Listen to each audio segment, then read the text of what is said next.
طٰہٰ زمانہ نزول۔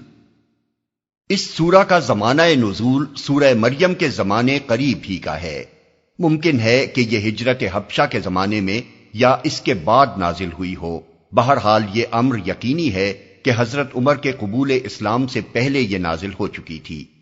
ان کے قبول اسلام کی سب سے زیادہ مشہور اور معتبر روایت یہ ہے کہ جب وہ نبی صلی اللہ علیہ وسلم کو قتل کرنے کی نیت سے نکلے تو راستے میں ایک شخص نے ان سے کہا کہ پہلے اپنے گھر کی خبر لو، تمہاری اپنی بہن اور بہنوئی اس نئے دین میں داخل ہو چکے ہیں۔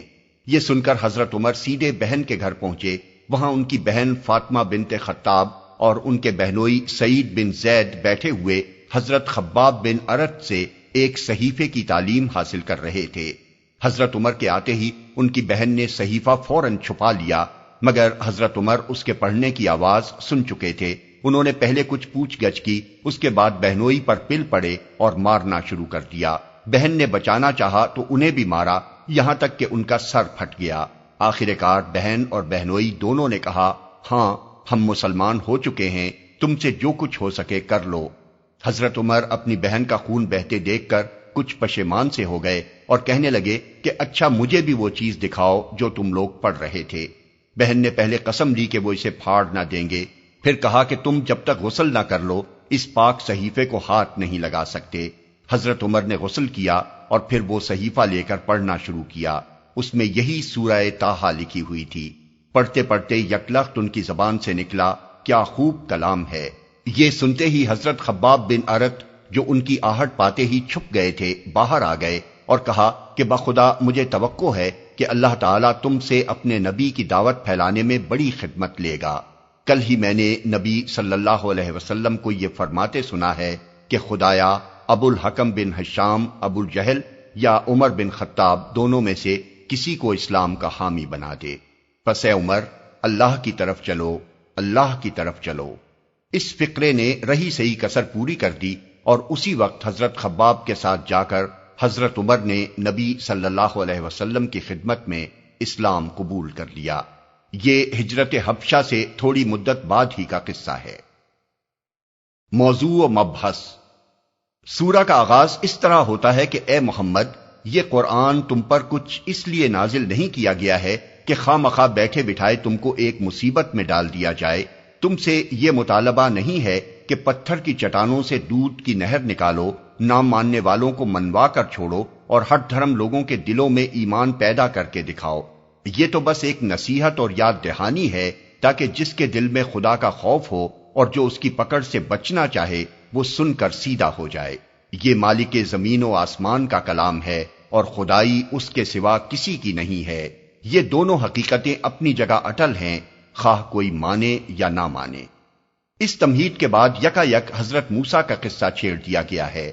بظاہر یہ محض ایک قصے کی شکل میں بیان ہوا ہے، وقت کے حالات کی طرف اس میں کوئی اشارہ تک نہیں ہے، مگر جس ماحول میں یہ قصہ سنایا گیا ہے اس کے حالات سے مل جل کر یہ اہل مکہ سے کچھ اور باتیں کرتا نظر آتا ہے جو اس کے الفاظ سے نہیں بلکہ اس کے بین السطور سے ادا ہو رہی ہیں۔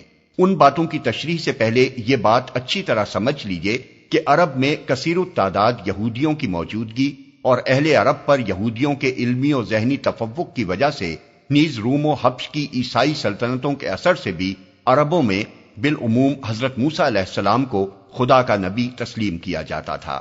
اس حقیقت کو نظر میں رکھنے کے بعد اب دیکھیے کہ وہ باتیں کیا ہیں جو اس قصے کے بین السطور سے اہل مکہ کو جتائی گئی ہیں۔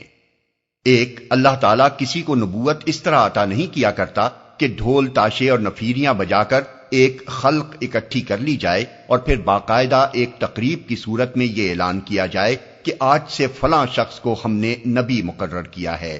نبوت تو جس کو بھی دی گئی ہے کچھ اسی طرح بصیغہ راز دی گئی ہے جیسے حضرت موسیٰ کو دی گئی تھی۔ اب تمہیں کیوں اس بات پر اچنبھا ہے کہ محمد صلی اللہ علیہ وسلم یکا یک نبی بن کر تمہارے سامنے آ گئے اور اس کا اعلان نہ آسمان سے ہوا نہ زمین پر فرشتوں نے چل پھر کر اس کا ڈھول پیٹا؟ ایسے اعلانات پہلے نبیوں کے تقرر پر کب ہوئے تھے کہ آج ہوتے؟ دو، جو بات آج محمد صلی اللہ علیہ وسلم پیش کر رہے ہیں یعنی توحید اور آخرت، ٹھیک وہی بات منصب نبوت پر مقرر کرتے وقت اللہ تعالیٰ نے موسیٰ علیہ السلام کو سکھائی تھی۔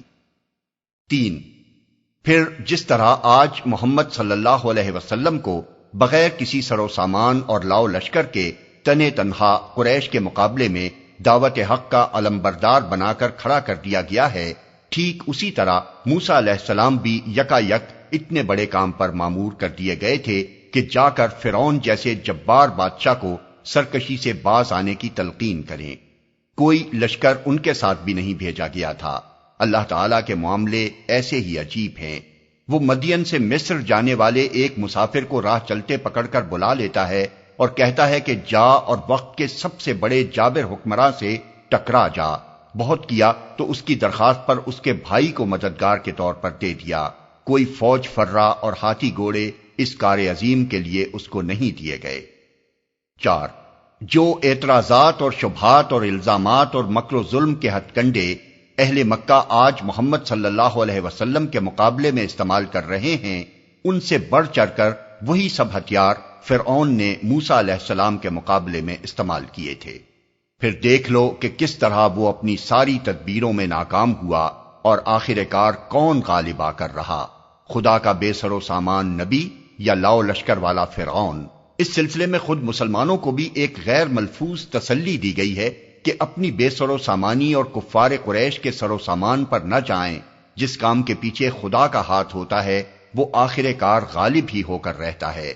اسی کے ساتھ مسلمانوں کے سامنے ساحران مصر کا نمونہ بھی پیش کیا گیا ہے کہ جب حق ان پر منکشف ہو گیا تو وہ بے دھڑک اس پر ایمان لے آئے، اور پھر فرعون کے انتقام کا خوف انہیں بال برابر بھی ایمان کی راہ سے نہ ہٹا سکا۔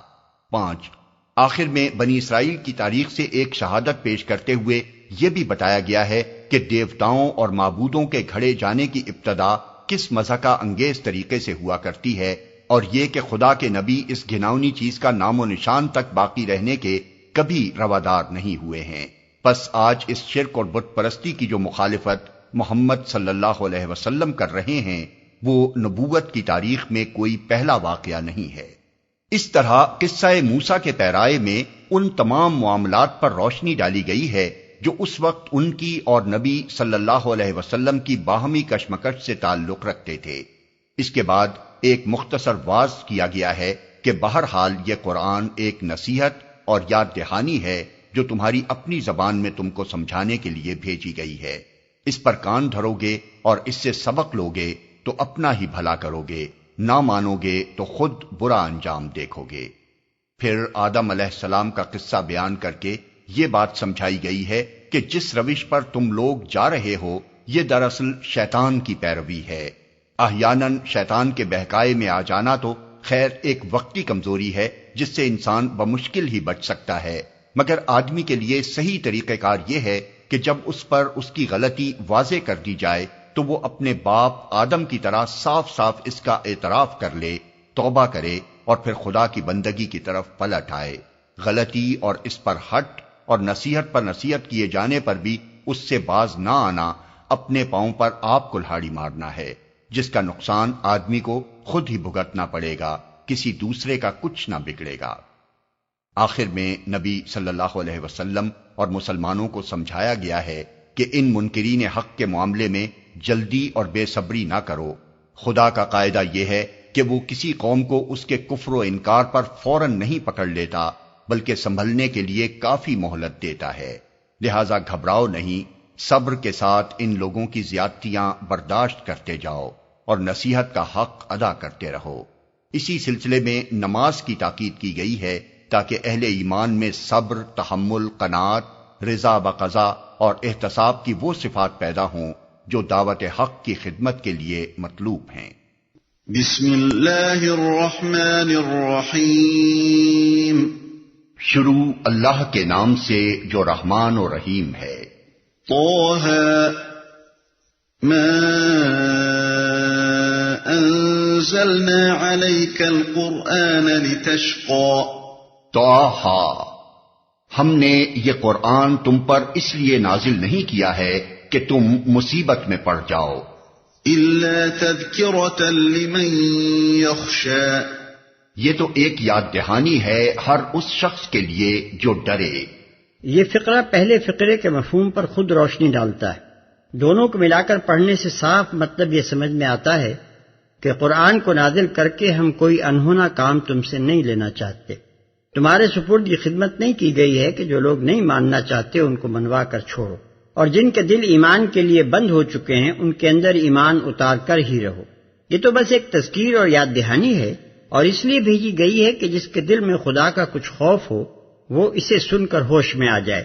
اب اگر کچھ لوگ ایسے ہیں جنہیں خدا کا کچھ خوف نہیں اور جنہیں اس کی کچھ پرواہ نہیں کہ حق کیا ہے اور باطل کیا، ان کے پیچھے پڑنے کی تمہیں کوئی ضرورت نہیں۔ تنزیلا ممن خلق الارض والسماوات العلا، نازل کیا گیا ہے اس ذات کی طرف سے جس نے پیدا کیا ہے زمین کو اور بلند آسمانوں کو۔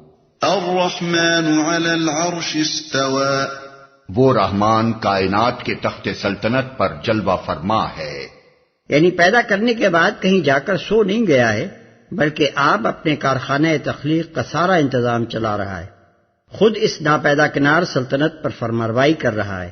خالق ہی نہیں ہے، بالفعل حکمران بھی ہے۔ له ما في السماوات وما في الأرض وما بينهما وما تحت الثرى، مالک ہے ان سب چیزوں کا جو آسمانوں اور زمین میں ہیں اور جو زمین و آسمان کے درمیان ہیں اور جو مٹی کے نیچے ہیں۔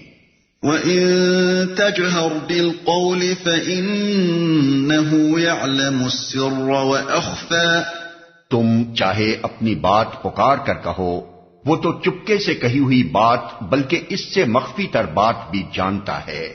یعنی کچھ ضروری نہیں ہے کہ جو ظلم و ستم تم پر اور تمہارے ساتھیوں پر ہو رہا ہے اور جن شرارتوں اور خباثتوں سے تمہیں نیچا دکھانے کی کوششیں کی جا رہی ہیں ان پر تم بآواز بلند ہی فریاد کرو۔ اللہ کو خوب معلوم ہے کہ تم پر کیا کیفیت گزر رہی ہے، وہ تمہارے دلوں کی پکار تک سن رہا ہے۔ اللہ لا الہ الا هو له الاسماء الحسنى، وہ اللہ ہے، اس کے سوا کوئی خدا نہیں، اس کے لیے بہترین نام ہیں، یعنی وہ بہترین صفات کا مالک ہے۔ وَهَلْ أَتَاكَ حَدِيثُ مُوسَى، اور تمہیں کچھ موسیٰ کی خبر بھی پہنچی ہے۔ إِذْ رَأَىٰ نَارًا فَقَالَ لِأَهْلِهِمْ كُثُوا إِنِّي آنَسْتُ نَارًا لَعَلِّي آتِيكُم مِّنْهَا بِقَبَسٍ أَوْ أَجِدُ عَلَى النَّارِ هُدًى، جبکہ اس نے ایک آگ دیکھی اور اپنے گھر والوں سے کہا، ذرا ٹھہرو، میں نے ایک آگ دیکھی ہے، شاید کہ تمہارے لیے ایک آدھ انگارہ لے آؤں یا اس آگ پر مجھے راستے کے متعلق کوئی رہنمائی مل جائے۔ اس نے ایک آگ دیکھی۔ یہ اس وقت کا قصہ ہے جب حضرت موسیٰ علیہ السلام چند سال مدین میں جلاوطنی کی زندگی گزارنے کے بعد اپنی بیوی کو، جن سے مدین ہی میں شادی ہوئی تھی، لے کر مصر کی طرف واپس جا رہے تھے۔ اس سے پہلے کی سرگزشت سورہ قصص میں بیان ہوئی ہے، جس کا خلاصہ یہ ہے کہ جب حضرت موسیٰ علیہ السلام کے ہاتھوں ایک مصری ہلاک ہو گیا تھا اور اس پر انہیں اپنی گرفتاری کا اندیشہ لاحق ہو گیا تھا تو وہ مصر سے بھاگ کر مدین میں پناہ گزین ہوئے تھے۔ کوئی رہنمائی مل جائے۔ ایسا محسوس ہوتا ہے کہ یہ رات کا وقت اور جاڑے کا زمانہ تھا۔ حضرت موسیٰ علیہ السلام جزیرہ نمایاں سینا کے جنوبی علاقے سے گزر رہے تھے۔ دور سے ایک آگ دیکھ کر انہوں نے خیال کیا کہ یا تو وہاں سے تھوڑی سی آگ مل جائے گی تاکہ بال بچوں کو رات بھر گرم رکھنے کا بندوبست ہو جائے، یا کم از کم وہاں سے یہ پتہ چل جائے گا کہ آگے راستہ کدھر ہے۔ خیال کیا تھا دنیا کا راستہ ملنے کا، اور وہاں مل گیا عقبہ کا راستہ۔ فَلَمَّا أَتَاهَا نُودِيَ يَا مُوسَىٰ إِنِّي أَنَا رَبُّكَ فَاخْلَعْ نَعْلَيْكَ إِنَّكَ بِالْوَادِ الْمُقَدَّسِ طُوًى وَأَنَا اخْتَرْتُكَ فَاسْتَمِعْ لِمَا يُوحَىٰ۔ وہاں پہنچا تو پکارا گیا، اے موسیٰ، میں ہی تیرا رب ہوں، جوتیاں اتار دے، تو وادی مقدس طوا میں ہے اور میں نے تجھ کو چن لیا ہے، سن جو کچھ وحی کیا جاتا ہے۔ جوتیاں اتار دے۔ غالباً اسی واقعے کی وجہ سے یہودیوں میں یہ شرعی مسئلہ بن گیا کہ جوتے پہنے ہوئے نماز پڑھنا جائز نہیں ہے۔ نبی صلی اللہ علیہ وسلم نے اس غلط فہمی کو رفع کرنے کے لیے فرمایا کہ یہودیوں کے خلاف عمل کرو، کیونکہ وہ جوتے اور چمڑے کے موزے پہن کر نماز نہیں پڑھتے۔ ابو داؤد۔ اس کا یہ مطلب نہیں ہے کہ ضرور جوتے ہی پہن کر نماز پڑھنی چاہیے، بلکہ مطلب یہ ہے کہ ایسا کرنا جائز ہے، اس لیے دونوں طرح عمل کرو۔ ابو داؤد میں عمر بن عاص کی روایت ہے کہ انہوں نے نبی صلی اللہ علیہ وسلم کو دونوں طرح نماز پڑھتے دیکھا ہے۔ مسند احمد اور ابو داؤد میں ابو سعید خدری رضی اللہ عنہ کی روایت ہے کہ حضور صلی اللہ علیہ وسلم نے فرمایا، جب تم میں سے کوئی مسجد آئے تو جوتے کو پلٹ کر دیکھ لے، اگر کوئی گندگی لگی ہو تو زمین سے رگڑ کر صاف کر لے اور انہی جوتوں کو پہنے ہوئے نماز پڑھ لے۔ ابو ہریرہ رضی اللہ عنہ کی روایت میں حضور صلی اللہ علیہ وسلم کے یہ الفاظ ہیں، اگر تم میں سے کسی نے اپنے جوتے سے گندگی کو پامال کیا ہو تو مٹی اس کو پاک کر دینے کے لیے کافی ہے۔ اور حضرت ام سلمہ رضی اللہ عنہا کی روایت میں ہے، یطہرہ ما بعدہ، یعنی ایک جگہ گندگی لگی ہوگی تو دوسری جگہ جاتے جاتے خود زمین ہی اس کو پاک کر دے گی۔ ان کثیر التعداد روایات کی بنا پر امام ابو حنیفہ رحمۃ اللہ علیہ، امام ابو یوسف رحمۃ اللہ علیہ، امام اوزاعی رحمۃ اللہ علیہ اور اسحاق بن راہوے رحمۃ اللہ علیہ وغیرہ فقہاء اس بات کے قائل ہیں کہ جوتا ہر حال میں زمین کی مٹی سے پاک ہو جاتا ہے۔ ایک قول امام احمد اور امام شافعی رحمۃ اللہ علیہ کا بھی اس کی تائید میں ہے، مگر امام شافعی کا مشہور قول اس کے خلاف ہے۔ غالباً وہ جوتا پہن کر نماز پڑھنے کو ادب کے خلاف سمجھ کر منع کرتے ہیں، اگرچہ سمجھا یہی گیا ہے کہ ان کے نزدیک جوتا مٹی پر رگڑنے سے پاک نہیں ہوتا۔ اس سلسلے میں یہ امر قابل ذکر ہے کہ مسجد نبوی میں چٹائی تک کا فرش نہ تھا بلکہ کنکریاں بچھی ہوئی تھیں، لہذا ان احادیث سے استدلال کر کے اگر کوئی شخص آج کی مسجدوں کے فرش پر جوتے لے جانا چاہے تو یہ صحیح نہ ہوگا۔ البتہ گھاس پر یا کھلے میدان میں جوتے پہنے نماز پڑھ سکتے ہیں۔ رہے وہ لوگ جو میدان میں نماز جنازہ پڑھتے وقت بھی جوتے اتارنے پر اصرار کرتے ہیں، وہ دراصل احکام سے ناواقف ہیں۔ وادی مقدس طوا۔ عام خیال یہ ہے کہ طوا اس وادی کا نام تھا، مگر بعض مفسرین نے وادی مقدس طوا کا یہ مطلب بھی بیان کیا ہے کہ وہ وادی جو ایک ساعت کے لیے مقدس کر دی گئی ہے۔ اننی انا اللہ لا الہ الا انا فاعبدنی واقم الصلاة لذکری۔ میں ہی اللہ ہوں، میرے سوا کوئی خدا نہیں ہے، پس تو میری بندگی کر اور میری یاد کے لیے نماز قائم کر۔ یہاں نماز کی اصلی غرض پر روشنی ڈالی گئی ہے کہ آدمی خدا سے غافل نہ ہو جائے، دنیا کے دھوکہ دینے والے مظاہر اس کو اس حقیقت سے بے فکر نہ کر دیں کہ میں کسی کا بندہ ہوں، آزاد و خود مختار نہیں ہوں۔ اس فکر کو تازہ رکھنے اور خدا سے آدمی کا تعلق جوڑے رکھنے کا سب سے بڑا ذریعہ نماز ہے، جو ہر روز کئی بار آدمی کو دنیا کے ہنگاموں سے ہٹا کر خدا کی طرف لے جاتی ہے۔ بعض لوگوں نے اس کا یہ مطلب بھی لیا ہے کہ نماز قائم کر تاکہ میں تجھے یاد کروں، جیسا کہ دوسری جگہ فرمایا فَاذْكُرُونِي أَذْكُرْكُمْ، یعنی مجھے یاد کرو میں تمہیں یاد رکھوں گا۔ ضمناً اس آیت سے یہ مسئلہ بھی نکلتا ہے کہ جس شخص کو بھول لاحق ہو جائے اسے جب بھی یاد آئے نماز ادا کر لینی چاہیے۔ حدیث میں حضرت انس رضی اللہ عنہ سے مروی ہے کہ حضور صلی اللہ علیہ وسلم نے فرمایا، جو شخص کسی وقت کی نماز بھول گیا ہو اسے چاہیے کہ جب یاد آئے ادا کر لے، اس کے سوا اس کا کوئی کفارہ نہیں ہے۔ بخاری، مسلم، احمد۔ اسی معنی میں ایک روایت حضرت ابو ہریرہ رضی اللہ عنہ سے بھی مروی ہے جسے مسلم، ابو داؤد اور نسائی وغیرہ نے لیا ہے، اور ابو قتادہ رضی اللہ عنہ کی روایت ہے کہ حضور صلی اللہ علیہ وسلم سے پوچھا گیا کہ اگر ہم نماز کے وقت سو گئے ہوں تو کیا کریں؟ آپ صلی اللہ علیہ وسلم نے فرمایا، نیند میں کچھ قصور نہیں، قصور تو جاگنے کی حالت میں ہے، پس جب تم میں سے کوئی شخص بھول جائے یا سو جائے تو جب بیدار ہو یا جب یاد آئے نماز پڑھ لے۔ ترمذی، نسائی، ابو داؤد۔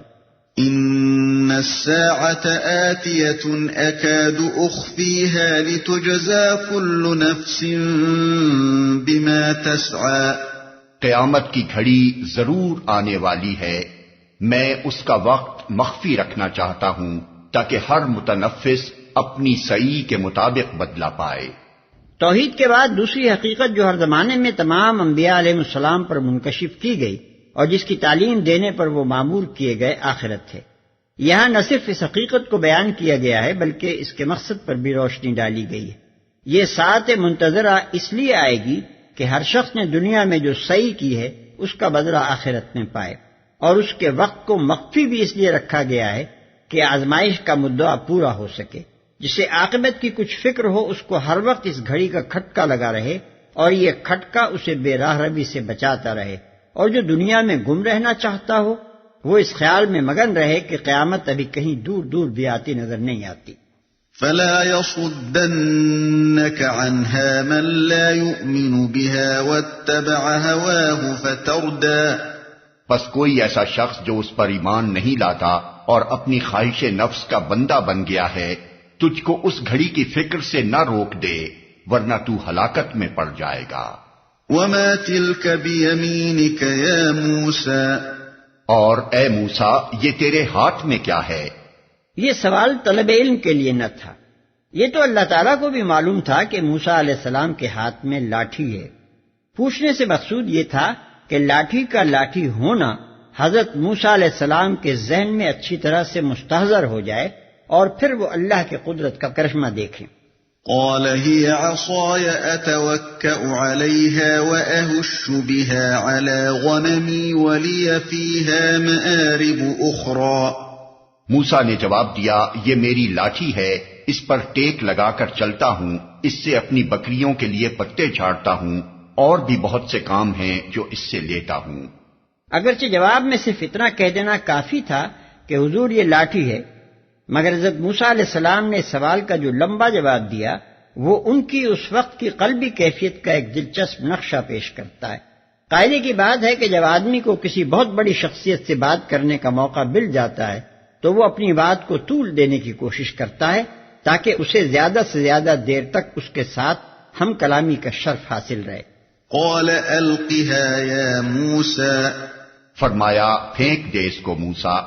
فألقاها فإذا هي حية تسعى، اس نے پھینک دیا اور یکا یک وہ ایک سانپ تھی جو دوڑ رہا تھا۔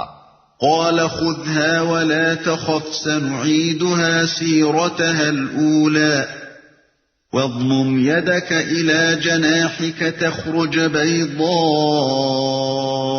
من غير سوء آية أخرى لنريك من آياتنا الكبرى، فرمایا پکڑ لے اس کو اور ڈر نہیں، ہم اسے پھر ویسا ہی کر دیں گے جیسی یہ تھی، اور ذرا اپنا ہاتھ اپنی بغل میں دبا، چمکتا ہوا نکلے گا بغیر کسی تکلیف کے۔ یہ دوسری نشانی ہے، اس لیے کہ ہم تجھے اپنی بڑی نشانیاں دکھانے والے ہیں۔ چمکتا ہوا نکلے گا بغیر کسی تکلیف کے، یعنی روشن ایسا ہوگا جیسے سورج ہو، مگر تمہیں اس سے کوئی تکلیف نہ ہوگی۔ بائبل میں ید بیضا کی ایک اور ہی تعبیر کی گئی ہے جو وہاں سے نکل کر ہمارے ہاں کی تفسیروں میں بھی رواج پا گئی۔ وہ یہ کہ حضرت موسیٰ علیہ السلام نے جب بغل میں ہاتھ ڈال کر باہر نکالا تو پورا ہاتھ برس کے مریض کی طرح سفید تھا، پھر جب دوبارہ اسے بغل میں رکھا تو وہ اصلی حالت پر آ گیا۔ یہی تعبیر اس معجزے کی تلمود میں بھی بیان کی گئی ہے، اور اس کی حکمت یہ بتائی گئی ہے کہ فرعون کو برس کی بیماری تھی جسے وہ چھپائے ہوئے تھا، اس لیے اس کے سامنے یہ معجزہ پیش کیا گیا کہ دیکھ یوں آنن فانن برس کا مرض پیدا بھی ہوتا ہے اور کافور بھی ہو جاتا ہے۔ لیکن اول تو ذوق سلیم اس سے ابا کرتا ہے کہ کسی نبی کو برس کا معجزہ دے کر ایک بادشاہ کے دربار میں بھیجا جائے۔ دوسرے، اگر فرعون کو مخفی طور پر برس کی بیماری تھی تو ید بیضا صرف اس کی ذات کے لیے معجزہ ہو سکتا تھا، اس کے درباریوں پر اس معجزے کا کیا روک طاری ہوتا؟ لہذا صحیح بات وہی ہے جو ہم نے اوپر بیان کی کہ اس ہاتھ میں سورج کسی چمک پیدا ہو جاتی تھی جسے دیکھ کر آنکھیں خیرہ ہو جاتی۔ قدیم مفسرین میں سے بھی بہتوں نے اس کے یہی معنی لیے ہیں۔ اذهب الى فرعون انه طغى، اب تو فرعون کے پاس جا، وہ سرکش ہو گیا ہے۔ قال رب اشرح لي صدري ويسر لي امري واحلل عقدة من لساني يفقهوا قولي واجعل لي وزيرا من أهلي هارون أخي اشدد به أزري وأشركه في أمري كي نسبحك كثيرا وَنَذْكُرَكَ كَثِيرًا إِنَّكَ كُنْتَ بِنَا بَصِيرًا۔ موسیٰ نے عرض کیا، پروردگار میرا سینہ کھول دے اور میرے کام کو میرے لیے آسان کر دے اور میری زبان کی گرہ سلجھا دے تاکہ لوگ میری بات سمجھ سکیں، اور میرے لیے میرے اپنے کنبے سے ایک وزیر مقرر کر دے، ہارون جو میرا بھائی ہے، اس کے ذریعے سے میرا ہاتھ مضبوط کر اور اس کو میرے کام میں شریک کر دے تاکہ ہم خوب تیری پاکی بیان کریں اور خوب تیرا چرچا کریں۔ تو ہمیشہ ہمارے حال پر نگراں رہا ہے۔ میرا سینہ کھول دے، یعنی میرے دل میں اس منصب عظیم کو سنبھالنے کی ہمت پیدا کر دے اور میرا حوصلہ بڑھا دے، چونکہ یہ ایک بہت بڑا کام حضرت موسیٰ علیہ السلام کے سپرد کیا جا رہا تھا، جس کے لیے بڑے دل گردے کی ضرورت تھی۔ اس لیے آپ نے دعا کی کہ مجھے وہ صبر و ثبات، وہ تحمل اور بے خوفی، وہ عزم عطا کر جو اس کام کے لیے درکار ہے، تاکہ لوگ میری بات سمجھ سکیں۔ بائبل میں اس کی جو تشریح بیان ہوئی ہے وہ یہ ہے کہ حضرت موسیٰ علیہ السلام نے عرض کیا، اے خداوند میں فصیح نہیں ہوں، نہ پہلے ہی تھا اور نہ جب سے تو نے اپنے بندے سے کلام کیا، بلکہ رک رک کر بولتا ہوں اور میری زبان کند ہے۔ خروج باب 4 آیت 10۔ مگر تلمود میں اس کا ایک لمبا چوڑا قصہ بیان ہوا ہے۔ اس میں یہ ذکر ہے کہ بچپن میں جب حضرت موسیٰ علیہ السلام فرعون کے گھر پرورش پا رہے تھے، ایک روز انہوں نے فرعون کے سر کا تاج اتار کر اپنے سر پر رکھ لیا۔ اس پر یہ سوال پیدا ہوا کہ اس بچے نے یہ کام بالارادہ کیا ہے یا محض طفلانہ فعل ہے۔ آخر کار یہ تجویز کیا گیا کہ بچے کے سامنے سونا اور آگ دونوں ساتھ رکھے جائیں۔ چنانچہ دونوں چیزیں لا کر سامنے رکھی گئیں اور حضرت موسیٰ علیہ السلام نے اٹھا کر آگ منہ میں رکھ لی۔ اس طرح ان کی جان تو بچ گئی مگر زبان میں ہمیشہ کے لیے لکنت پڑ گئی۔ یہی قصہ اسرائیلی روایات سے منتقل ہو کر ہمارے ہاں کی تفسیروں میں بھی رواج پا گیا، لیکن عقل اسے ماننے سے انکار کرتی ہے، اس لیے کہ اگر بچے نے آگ پر ہاتھ مارا بھی تو یہ کسی طرح ممکن نہیں ہے کہ وہ انگارے کو اٹھا کر منہ میں لے جا سکے۔ بچہ تو آگ کی جلن محسوس کرتے ہی ہاتھ کھینچ لیتا ہے، منہ میں لے جانے کی نوبت ہی کہاں آ سکتی ہے۔ قرآن کے الفاظ سے جو بات ہماری سمجھ میں آتی ہے وہ یہ ہے کہ حضرت موسیٰ علیہ السلام اپنے اندر خطابت کی صلاحیت نہ پاتے تھے، اور ان کو اندیشہ لاحق تھا کہ نبوت کے فرائض ادا کرنے کے لیے اگر تقریر کی ضرورت کبھی پیش آئی جس کا انہیں اس وقت تک اتفاق نہ ہوا تھا تو ان کی طبیعت کی جھجک مانے ہو جائے گی۔ اس لیے انہوں نے دعا فرمائی کہ یا اللہ میری زبان کی گرہ کھول دے تاکہ میں اچھی طرح اپنی بات لوگوں کو سمجھا سکوں۔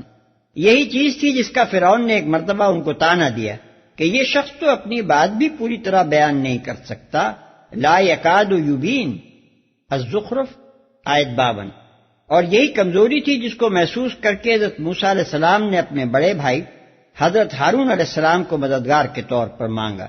سورہ قصص میں ان کا یہ قول نقل کیا گیا ہے، وَأَخِي هَارُونَ هُوَ أَفْصَحُ مِنِّي لِسَانًا فَأَرْسِلْهُ مَعِيَ رِدًا، یعنی میرا بھائی ہارون مجھ سے زیادہ زبان آور ہے، اس کو میرے ساتھ مددگار کے طور پر بھیج۔ آگے چل کر معلوم ہوتا ہے کہ حضرت موسیٰ علیہ السلام کی یہ کمزوری دور ہو گئی تھی اور وہ خوب زوردار تقریر کرنے لگے تھے۔ چنانچہ قرآن میں اور بائبل میں ان کی بعد کے دور کی جو تقریریں آئی ہیں وہ کمال فصاحت و طلاقت لسانی کی شہادت دیتی ہیں۔ یہ بات عقل کے خلاف ہے کہ اللہ تعالیٰ کسی ہکلے یا توتلے آدمی کو اپنا رسول مقرر فرمائے۔ رسول ہمیشہ شکل و صورت، شخصیت اور صلاحیتوں کے لحاظ سے بہترین لوگ ہوئے ہیں جن کے ظاہر و باطن کا ہر پہلو دلوں اور نگاہوں کو متاثر کرنے والا ہوتا تھا۔ کوئی رسول ایسے عیب کے ساتھ نہیں بھیجا گیا اور نہیں بھیجا جا سکتا تھا جس کی بنا پر وہ لوگوں میں مضحکہ بن جائے یا حقارت کی نگاہ سے دیکھا جائے۔ ہارون جو میرا بھائی ہے۔ بائبل کی روایت کے مطابق حضرت ہارون علیہ السلام حضرت موسیٰ علیہ السلام سے 3 برس بڑے تھے۔ خروج باب 7 آیت 7۔ قال قد أوتيت سؤلك يا موسى فرمایا دیا گیا جو تو نے مانگا اے موسیٰ. وَلَقَدْ مَنَنَّا عَلَيْكَ مَرَّةً أُخْرَى إِذْ أَوْحَيْنَا إِلَىٰ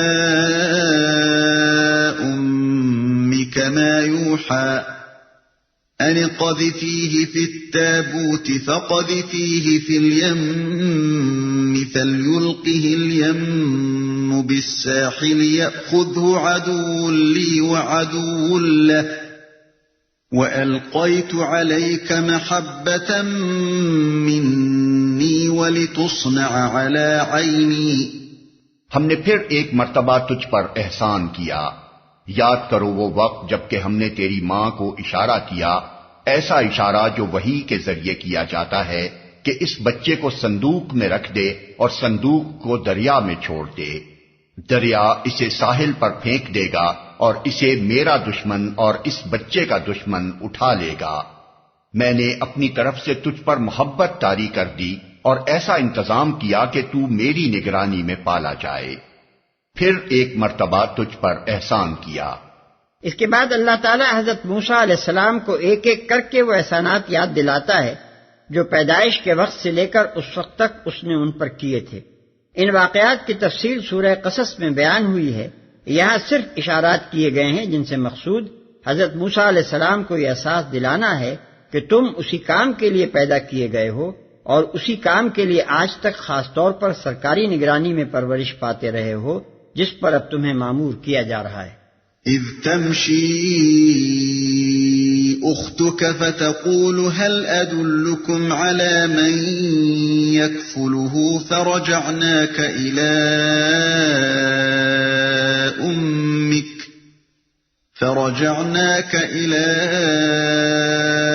امك كي تقر عينها ولا تحزن وقتلت نفسا فنجيناك من الغم وفتناك فتونا فلبثت سنين في أهل مدين ثم جئت على قدر يا موسى. یاد کر جبکہ تیری بہن چل رہی تھی پھر جا کر کہتی ہے میں تمہیں اس کا پتہ دوں جو اس بچے کی پرورش اچھی طرح کرے. اس طرح ہم نے تجھے پھر تیری ماں کے پاس پہنچا دیا تاکہ اس کی آنکھ ٹھنڈی رہے اور وہ رنجیدہ نہ ہو. اور یہ بھی یاد کر کہ تو نے ایک شخص کو قتل کر دیا تھا. ہم نے تجھے اس پھندے سے نکالا اور تجھے مختلف آزمائشوں سے گزارا اور تو مدین کے لوگوں میں کئی سال ٹھہرا رہا. پھر اب ٹھیک اپنے وقت پر تو آ گیا ہے اے موسیٰ. وَاصْطَنَعْتُكَ لِنَفْسِي اذْهَبْ أَنْتَ وَأَخُوكَ بِآيَاتِي وَلَا تَنِيَا فِي ذِكْرِي. میں نے تجھ کو اپنے کام کا بنا لیا ہے. جا تو اور تیرا بھائی میری نشانیوں کے ساتھ اور دیکھو تم میری یاد میں تقصیر نہ کرنا. اذهبا إلى فرعون إنه طغى فقولا له قولا لينا لعله يتذكر أو يخشى. جاؤ تم دونوں فرعون کے پاس کہ وہ سرکش ہو گیا ہے. اس سے نرمی سے بات کرنا شاید کہ وہ نصیحت قبول کرے یا ڈر جائے. آدمی کے راہ راست پر آنے کی دو ہی شکلیں ہیں. یا تو وہ تفہیم و تلقین سے مطمئن ہو کر صحیح راستہ اختیار کر لیتا ہے یا پھر برے انجام سے ڈر کر سیدھا ہو جاتا ہے. قَالَا رَبَّنَا إِنَّنَا نَخَافُ أَن يَفْرُطَ عَلَيْنَا أَوْ أَن يَطْغَىٰ. دونوں نے عرض کیا پروردگار ہمیں اندیشہ ہے کہ وہ ہم پر زیادتی کرے گا یا پل پڑے گا. دونوں نے عرض کیا. معلوم ہوتا ہے کہ یہ اس وقت کی بات ہے جب حضرت موسیٰ علیہ السلام مصر پہنچ گئے اور حضرت ہارون علیہ السلام عملاً ان کے شریک کار ہو گئے. اس وقت فرعون کے پاس جانے سے پہلے دونوں نے اللہ تعالیٰ کے حضور یہ گزارش کی ہوگی. قال لا تخافا انني معكما اسمع وارى فَأْتِيَاهُ فَقُولَا إِنَّا رَسُولَا رَبِّكَ فَأَرْسِلْ مَعَنَا بَنِي إِسْرَائِيلَ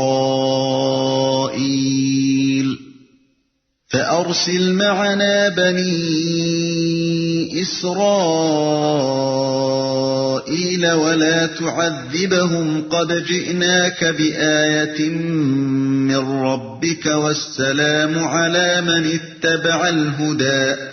فرمایا ڈرو مت، میں تمہارے ساتھ ہوں، سب کچھ سن رہا ہوں اور دیکھ رہا ہوں۔ جاؤ اس کے پاس اور کہو کہ ہم تیرے رب کے فرستادے ہیں، بنی اسرائیل کو ہمارے ساتھ جانے کے لیے چھوڑ دے اور ان کو تکلیف نہ دے، ہم تیرے پاس تیرے رب کی نشانی لے کر آئے ہیں، اور سلامتی ہے اس کے لیے جو راہ راست کی پیروی کرے۔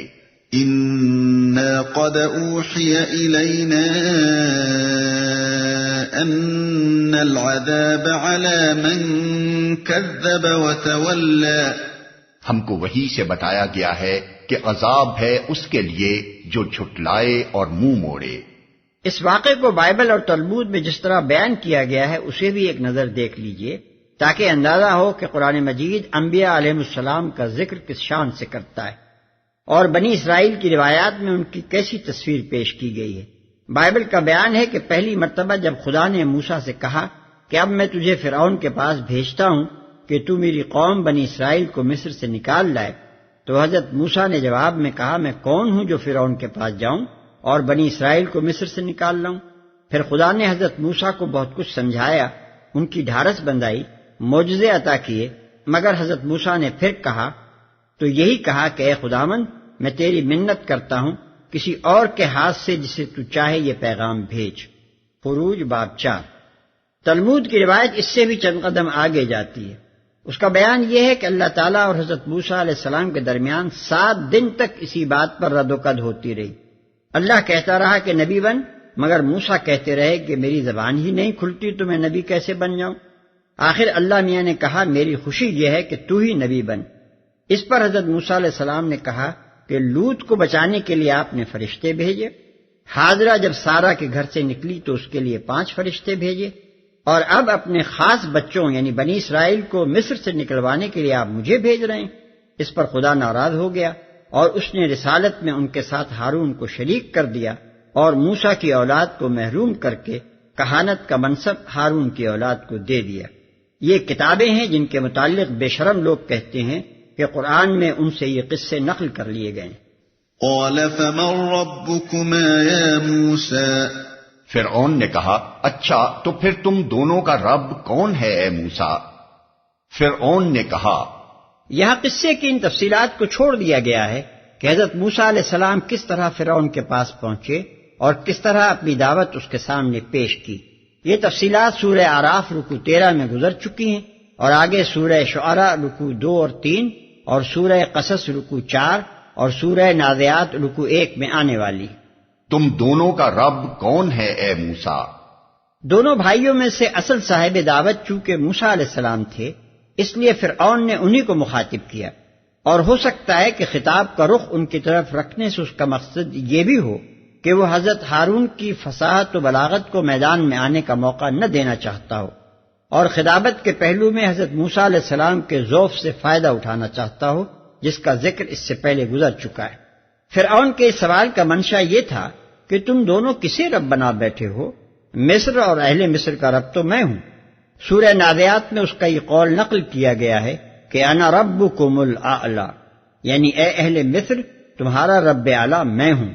سورہ زخرف میں وہ بڑے دربار کو مخاطب کر کے کہتا ہے یا قومی الیس لی ملک مصر وہذہ الانہار تجری من تحتی، یعنی اے قوم کیا مصر کی بادشاہی میری نہیں ہے اور یہ نہریں میرے نیچے نہیں بہ رہی ہیں؟ آیت 51۔ سورہ قصص میں وہ اپنے درباریوں کے سامنے یوں بنکارتا ہے یا ایھا الملأ ما علمت لکم من الہ غیری فاوقد لی یا حامان علی الطین فاجعل لی صرحا لعلی اطلع الی الہ موسیٰ، یعنی اے سرداران قوم میں نہیں جانتا کہ میرے سوا تمہارا کوئی اور بھی الہ ہے، اے حامان ذرا اینٹیں پکوا اور ایک بلند عمارت میرے لیے تیار کرا تاکہ میں ذرا اوپر چڑھ کر دیکھوں تو صحیح کہ یہ موسیٰ کسے الہ بنا رہا ہے۔ آیت 38۔ سورہ شعراء میں وہ حضرت موسیٰ علیہ السلام کو ڈانٹ کر کہتا ہے لَإِنِ اتَّخَذْتَ إِلَٰهًا غَيْرِي لَأَجْعَلَنَّكَ مِنَ الْمَسْجُونِينَ، یعنی اگر تو نے میرے سوا کسی کو الہ بنایا تو یاد رکھ کہ تجھے جیل بھیج دوں گا۔ آیت 29۔ اس کا یہ مطلب نہیں ہے کہ فرعون اپنی قوم کا واحد معبود تھا اور وہاں اس کے سوا کسی کی پرستش نہ ہوتی تھی۔ یہ بات پہلے گزر چکی ہے کہ فرعون خود سورج دیوتا را یا را کے اوتار کی حیثیت سے بادشاہی کا استحقاق جتاتا تھا، اور یہ بات بھی مصر کی تاریخ سے ثابت ہے کہ اس قوم کے مذہب میں بہت سے دیوتاؤں اور دیویوں کی عبادت ہوتی تھی۔ اس لیے فرعون کا دعویٰ واحد مرکز پرستش ہونے کا نہ تھا، بلکہ وہ عملاً مصر کی اور نظریے کے اعتبار سے دراصل پوری نوع انسانی کی سیاسی ربوبیت خداوندی کا مدعی تھا، اور یہ ماننے کے لیے تیار نہ تھا کہ اس کے اوپر کوئی دوسری ہستی فرما روا ہو جس کا نمائندہ آ کر اسے ایک حکم دے اور اس حکم کی اطاعت کا مطالبہ اس سے کرے۔ بعض لوگوں کو اس کی لنترانیوں سے یہ غلط فہمی ہوئی ہے کہ وہ اللہ تعالیٰ کی ہستی کا منکر تھا اور خود خدا ہونے کا دعویٰ رکھتا تھا، مگر یہ بات قرآن سے ثابت ہے کہ وہ عالم بالا پر کسی اور کی حکمرانی مانتا تھا۔ سورۃ المومن آیات 28 تا 34 اور سورہ زخرف آیات 53 کو غور سے دیکھیے۔ یہ آیتیں اس بات کی شہادت دیتی ہیں کہ اللہ تعالیٰ اور فرشتوں کی ہستی سے اس کو انکار نہ تھا، البتہ جس چیز کو ماننے کے لیے وہ تیار نہ تھا وہ یہ تھی کہ اس کی سیاسی خدائی میں اللہ کا کوئی دخل ہو اور اللہ کا کوئی رسول آ کر اس پر حکم چلائے۔ قال ربنا الذي اعطى كل شيء خلقه ثم هدى، موسیٰ نے جواب دیا ہمارا رب وہ ہے جس نے ہر چیز کو اس کی ساخت بخشی پھر اس کو راستہ بتایا۔ ہمارا رب وہ ہے، یعنی ہم ہر معنی میں صرف اس کو رب مانتے ہیں۔ پروردگار، آقا، مالک، حاکم، سب کچھ ہمارے نزدیک وہی ہے، کسی معنی میں بھی اس کے سوا کوئی دوسرا رب ہمیں تسلیم نہیں ہے۔ پھر اس کو راستہ بتایا، یعنی دنیا کی ہر شے جیسی کچھ بھی بنی ہوئی ہے اسی کے بنانے سے بنی ہے۔ ہر چیز کو جو بناوٹ، جو شکل و صورت، جو قوت و صلاحیت اور جو صفت و خاصیت حاصل ہے اسی کے عطیہ اور بخشش کی بدولت حاصل ہے۔ ہاتھ کو دنیا میں اپنا کام کرنے کے لیے جس ساخت کی ضرورت تھی وہ اس کو دی، اور پاؤں کو جو مناسب ترین ساخت درکار تھی وہ اس کو بخشی۔ انسان، حیوان، نباتات، جمادات، ہوا، پانی، روشنی، ہر ایک چیز کو اس نے وہ صورت خاص عطا کی ہے جو اسے کائنات میں اپنے حصے کا کام ٹھیک ٹھیک انجام دینے کے لیے مطلوب ہے۔ پھر اس نے ایسا نہیں کیا کہ ہر چیز کو اس کی مخصوص بناوٹ دے کر یوں ہی چھوڑ دیا ہو، بلکہ اس کے بعد وہی ان سب چیزوں کی رہنمائی بھی کرتا ہے۔ دنیا کی کوئی چیز ایسی نہیں ہے جسے اپنی ساخت سے کام لینے اور اپنے مقصد تخلیق کو پورا کرنے کا طریقہ اس نے نہ سکھایا ہو۔ کان کو سننا اور آنکھ کو دیکھنا اسی نے سکھایا ہے، مچھلی کو تیرنا اور چڑیا کو اڑنا اسی کی تعلیم سے آیا ہے، درخت کو پھل پھول دینے اور زمین کو نباتات اگانے کی ہدایت اسی نے دی ہے۔ غرض وہ ساری کائنات اور اس کی ہر چیز کا صرف خالق ہی نہیں، ہادی اور معلم بھی ہے۔ اس بے نظیر جامع و مختصر جملے میں حضرت موسیٰ علیہ السلام نے صرف یہی نہیں بتایا کہ ان کا رب کون ہے، بلکہ یہ بھی بتا دیا کہ وہ کیوں رب ہے اور کس لیے اس کے سوا کسی اور کو رب نہیں مانا جا سکتا۔ دعوے کے ساتھ اس کی دلیل بھی اسی چھوٹے سے فقرے میں آ گئی ہے۔ ظاہر ہے کہ جب فرعون اور اس کی رعایا کا ہر فرد اپنے وجود خاص کے لیے اللہ کا ممنون احسان ہے، اور جب ان میں سے کوئی ایک لمحے کے لیے زندہ تک نہیں رہ سکتا جب تک اس کا دل اور اس کے پھیپھڑے اور اس کا معدہ و جگر اللہ کی دی ہوئی ہدایت سے اپنا کام نہ کیے چلے جائیں، تو فرعون کا یہ دعویٰ کہ وہ لوگوں کا رب ہے اور لوگوں کا یہ ماننا کہ وہ واقعی ان کا رب ہے ایک حماقت اور ایک مذاق کے سوا کچھ نہیں ہو سکتا۔ مزید برآں اسی ذرا سے فقرے میں حضرت موسیٰ علیہ السلام نے اشارتاً رسالت کی دلیل بھی پیش کر دی جس کے ماننے سے فرعون کو انکار تھا۔ ان کی دلیل میں یہ اشارہ پایا جاتا ہے کہ خدا جو تمام کائنات کا ہادی ہے اور جو ہر چیز کو اس کی حالت اور ضرورت کے مطابق ہدایت دے رہا ہے، اس کے عالمگیر منصب ہدایت کا لازمی تقاضا یہ ہے کہ وہ انسان کی شعوری زندگی کے لیے بھی رہنمائی کا انتظام کرے، اور انسان کی شعوری زندگی کے لیے رہنمائی کی وہ شکل موزوں نہیں ہو سکتی جو مچھلی اور مرغی کی رہنمائی کے لیے موزوں ہے، اس کی موضوع ترین شکل یہ ہے کہ ایک ذی شعور انسان اس کی طرف سے انسانوں کی ہدایت پر مامور ہو اور وہ ان کی عقل و شعور کو اپیل کر کے انہیں سیدھا راستہ بتائے۔ قال فما بال القرون الأولى فرعون بولا، اور پہلے جو نسلیں گزر چکی ہیں ان کی پھر کیا حالت تھی؟ یعنی اگر بات یہی ہے کہ جس نے ہر چیز کو اس کی ساخت بخشی اور زندگی میں کام کرنے کا راستہ بتایا، اس کے سوا کوئی دوسرا رب نہیں ہے، تو یہ ہم سب کے باپ دادا جو صدہا برس سے نسل در نسل دوسرے ارباب کی بندگی کرتے چلے آ رہے ہیں، ان کی تمہارے نزدیک کیا پوزیشن ہے؟ کیا وہ سب گمراہ تھے؟ کیا وہ سب عذاب کے مستحق تھے؟ کیا ان سب کی عقلیں ماری گئی تھیں؟ یہ تھا فرعون کے پاس حضرت موسیٰ علیہ السلام کی اس دلیل کا جواب۔ ہو سکتا ہے کہ یہ جواب اس نے بربنائے جہالت دیا ہو، اور ہو سکتا ہے کہ بربنائے شرارت، اور یہ بھی ممکن ہے کہ اس میں دونوں باتیں شامل ہوں، یعنی وہ خود بھی اس بات پر جھلا گیا ہو کہ اس مذہب سے ہمارے تمام بزرگوں کی گمراہی لازم آتی ہے، اور ساتھ ساتھ اس کا مقصد یہ بھی ہو کہ اپنے اہل دربار اور عام اہل مصر کے دلوں میں حضرت موسیٰ علیہ السلام کی دعوت کے خلاف ایک تعصب بھڑکا دے۔ اہل حق کی تبلیغ کے خلاف یہ ہتھ کنڈا ہمیشہ استعمال کیا جاتا رہا ہے اور جاہلوں کو مشتعل کرنے کے لیے بڑا مؤثر ثابت ہوا ہے، خصوصاً اس زمانے میں جب کہ قرآن کی یہ آیات نازل ہوئی ہیں۔ مکے میں نبی صلی اللہ علیہ وسلم کی دعوت کو نیچا دکھانے کے لیے سب سے زیادہ اسی ہتھ کنڈے سے کام لیا جا رہا تھا، اس لیے حضرت موسیٰ علیہ السلام کے مقابلے میں فرعون کی اس مکاری کا ذکر یہاں بالکل برمحل تھا۔ قال علمها عند ربي في كتاب لا يضل ربي ولا ينسى۔ موسیٰ نے کہا اس کا علم میرے رب کے پاس ایک نوشتے میں محفوظ ہے، میرا رب نہ چوکتا ہے نہ بھولتا ہے۔ یہ ایک نہایت ہی حکیمانہ جواب ہے جو حضرت موسیٰ علیہ السلام نے اس وقت دیا، اور اس سے حکمت تبلیغ کا ایک بہترین سبق حاصل ہوتا ہے۔ فرعون کا مقصد جیسا کہ اوپر بیان ہوا ہے، سامعین کے اور ان کے توسط سے پوری قوم کے دلوں میں تعصب کی آگ بھڑکانا تھا۔ اگر حضرت موسیٰ علیہ السلام کہتے کہ ہاں وہ سب جاہل اور گمراہ تھے اور سب کے سب جہنم کا ایندھن بنیں گے، تو چاہے یہ حق گوئی کا بڑا زبردست نمونہ ہوتا، مگر یہ جواب حضرت موسیٰ علیہ السلام کے بجائے فرعون کے مقصد کی زیادہ خدمت انجام دیتا۔ اس لیے آن جناب نے کمال دانائی کے ساتھ ایسا جواب دیا جو بجائے خود حق بھی تھا، اور ساتھ ساتھ اس نے فرعون کے زہریلے دانت بھی توڑ دیے۔ آپ نے فرمایا کہ وہ لوگ جیسے کچھ بھی تھے اپنا کام کر کے خدا کے ہاں جا چکے ہیں، میرے پاس ان کے اعمال اور ان کی نیتوں کو جاننے کا کوئی ذریعہ نہیں ہے کہ ان کے بارے میں کوئی حکم لگاؤں۔ ان کا پورا ریکارڈ اللہ کے پاس محفوظ ہے، ان کی ایک ایک حرکت اور اس کے محرکات کو خدا جانتا ہے، نہ خدا کی نگاہ سے کوئی چیز بچی رہ گئی ہے اور نہ اس کے حافظے سے کوئی شے محو ہوئی ہے۔ ان سے جو کچھ بھی معاملہ خدا کو کرنا ہے اس کو وہی جانتا ہے۔ مجھے اور تمہیں یہ فکر نہیں ہونی چاہیے کہ ان کا موقف کیا تھا اور ان کا انجام کیا ہوگا، ہمیں تو اس کی فکر ہونی چاہیے کہ ہمارا موقف کیا ہے اور ہمیں کس انجام سے دوچار ہونا ہے۔ الذي جعل لكم الأرض مهدا وسلك لكم فيها سبلا وأنزل من السماء